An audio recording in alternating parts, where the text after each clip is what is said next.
Hi, you ever find a plant and you want to know what it is? Stay tuned. We'll help you with that.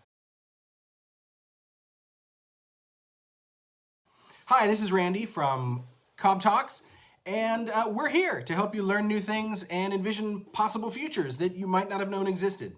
This is our first episode, so a little bit of background is probably in order.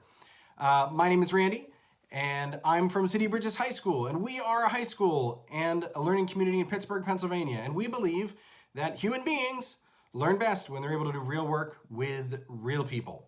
So when we're physically in school, our students work with educators, but they also work with professionals. They work with lawyers and artists and nonprofit executive directors, activists, all kinds of people, so that they can see the knowledge, skills, and understanding that they can then apply to their possible futures.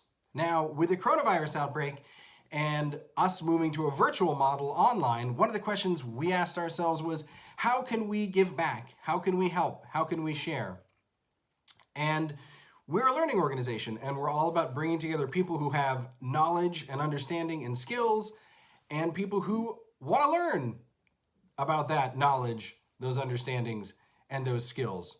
So we decided to launch COB Talks. And the idea is we will bring you some professionals who will share something that they know how to do. Whatever that might happen to be. And there'll really be two goals there. One, hopefully you'll have some fun and you'll learn something new. Two, you will get a chance to see some different possible futures. I know when I was in high school, there were like 10 things you could be when you grew up. A doctor, a lawyer, a business person. And then in fact, when you grow up, you discover that there's an infinite number of things that you can do. So in addition to learning something new and having a little bit of fun, hopefully you will also get to see these possible futures, things that you might not have known could have been things you could do.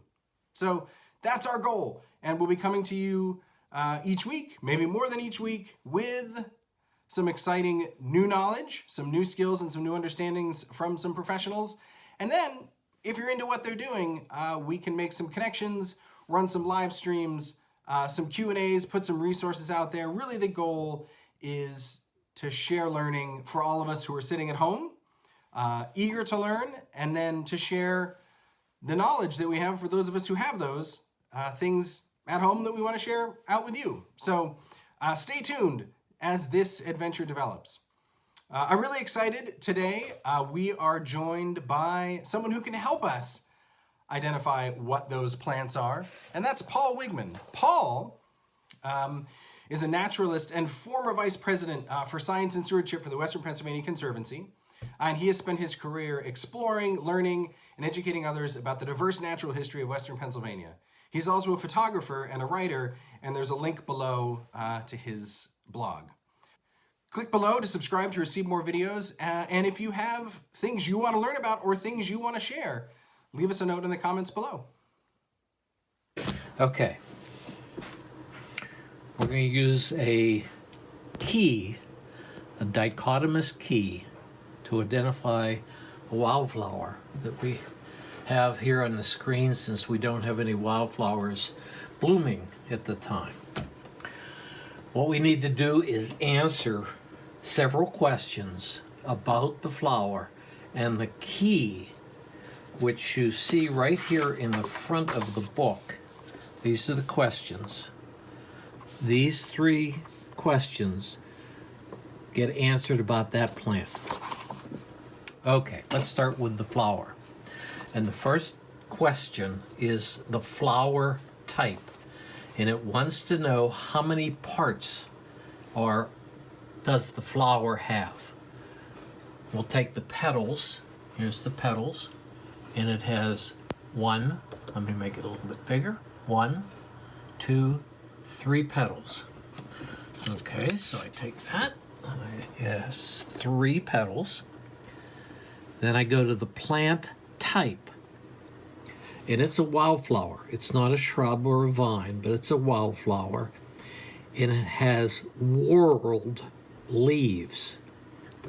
If you look at the leaves, let's go back a little bit and go to this other one. All 3 of them come out of the same place on the stem of the plant. That's a whorl of leaves.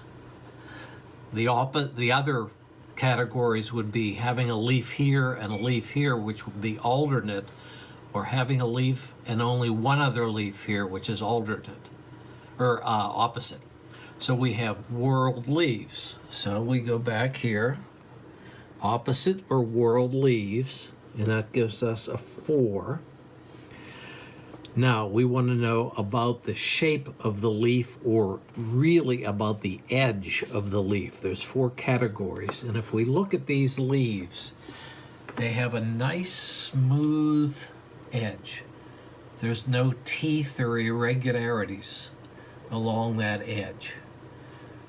That's an entire leaf, not toothed, not divided, and not without leaves, but an entire leaf, which gives us a 2. So we have a 342. Then we go to the locator key in the book, and we look at the group number. And our group number is 342. There's the 200s, here's the 300s, 342, wildflowers with whorled leaves, and the page would be 124. 124. Let's go then in the book, the Wildflower Guide, to 124, and there are the various flowers that have whorled leaves, and they are entire, and they are wildflowers. And this is the group here. Then you have to look down through the lists, and you find that the flowers are stalkless. Well, that's not the case. These flowers have stalks on them. How about the flower stalk is horizontal or bent downward? Well, obviously not. It's standing straight up. Flower stalk erect or ascending. Well, that's what it has. So now it comes down to 2 different kinds of, 2 different species of plants. One is the large flowered trillium, 2 is the wake robin or red trillium. The large flowered trillium, the flowers are showy, funnel shaped, and they're white. Showy, funnel shaped, and white. So this particular plant must be a large flowered Trillium grandiflora. It would have been just as easy to go up here and look at the name that's right up here on the edge of the thing that says Trillium grandiflora. I hope you enjoyed hearing from Paul today. If you want to receive more COB Talks, click the subscribe button. Feel free to check out the City of Bridges Instagram page. And also, if there are things that you want to know more about, if there are topics you'd like to learn about, leave us a comment below. Or if you have some knowledge, skills, and understanding that you want to share, let us know. And we'd love to get you on here.